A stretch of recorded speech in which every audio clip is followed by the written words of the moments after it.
That has always been the case in the country. Back and forth, it goes off and on. And so many have also talked about even the change in name, if it ever made any difference from the National Electric Power Authority, which most Nigerians have come to term as never expect power, always, to even power has changed hands. Joining us to look at the power sector, the power situation in the country this morning is an energy expert and a lecturer at the Faculty of Law, University of Lagos, Dr. Yemioke. Good morning and thanks for joining us. It's a pleasure.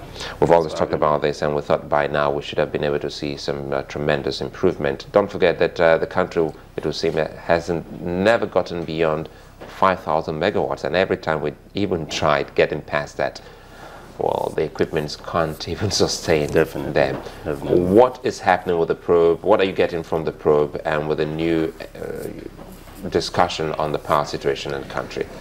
Thank you very much for that question. I'm getting really confused. I think the probe is a good way to start, a kind of stock taking. But then, I don't think anything serious will come out of it. At best, we're able to see a picture in which several billions or trillions of naira spent, either rightly or wrongly, a few cases of corruption, embezzlement. But you're going to see money spent on needless pursuit in the power sector. That's one, and that doesn't really change anything. But we really need to rethink the whole power structure. We got it wrong fundamentally, and I never stopped saying that. Even today, you just flashed in your dailies that the telecoms spent 490 billion naira yearly to power their base stations. Which economy will sustain that? That's too much money from one sector. Then the government spent trillions for the same purpose. Fundamentally, we got it wrong, and it's even becoming much more precarious because the role of government now is that of regulator. We have privatized those entities. Now the government is really going to be concerned with the legal framework, the regulatory framework, and the governance of the sector. So the most important thing now is to make sure we have enough structures in place to sustain the change in quote now, in the power sector. So looking at what has been happening, billions of naira spent in dollars by government. At the same time, government kept investing in the sector, while at the same time privatizing. Doesn't make sense. That doesn't really make sense. If you're going to sell off this asset, better sell.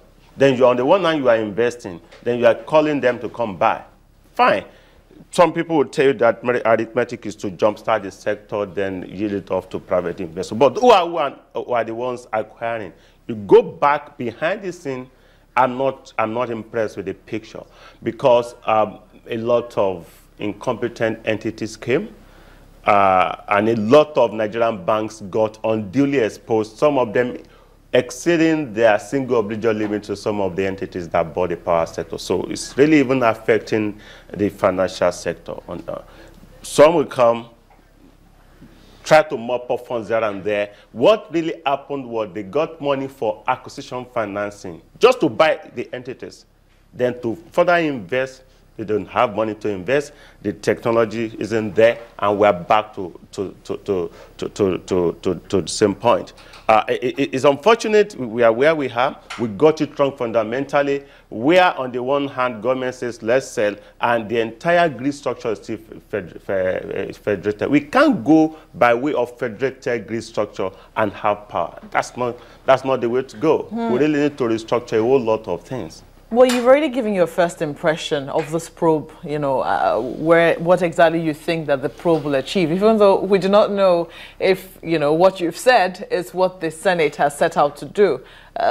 It's still very unclear what exactly they're trying to achieve with this probe. But what a lot of Nigerians would like to see is electricity. Definitely. Do you think that this would help us move forward in the direction that we should be going? I honestly don't think so. And I'm sorry if I'm sounding pessimistic.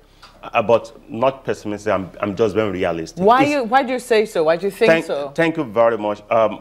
No, you remember when the late Bola Ige came and declared that he was going to fix power in a few days. We were all optimistic. Then the late Charada, like presidency, was going to declare emergency in the power sector. We're still waiting for the declaration of emergency. And we've seen massive divestiture by way of privatization of those entities. New entities bought into the power sector. Now we're not having electricity. Now, the trend is such that, you know, a lot happening now that the government is not really adverting its attention to. Much more worrisome is the fact that we're having a new government in place, no policy direction, no policy trust for the power sector clearly defined yet. I'm not saying there isn't any, at least none is declared yet. Nobody's able to say this is the direction the presidency, body presidency is going in terms of power sector. But of course, the body language is there. That commitment is being, you know, we expect a bit of commitment as far as the power sector is concerned. But the probe isn't going to get us anywhere. The probe at best will reveal that 3 trillion naira, 4 trillion naira was spent between 1990 and 2015. You don't think that is going to reveal policy mistakes? So, for instance, perhaps areas that government should not have privatized, or areas that, or maybe that the entire privatization idea perhaps was a mistake in the very first instance. Maybe government should buy the institutions back and run it. You don't, things like that. You don't think that the probe can help us in that direction? The probe at best will flag certain concerns for Nigerians, as well as reject the sector in terms of what should be the focus of government. Of course, government can no longer afford to continue to invest in the power sector the way it did, because now the government has privatized.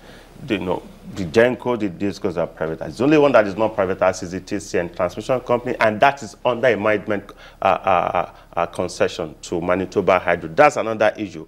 I have a problem with the federated grid structure.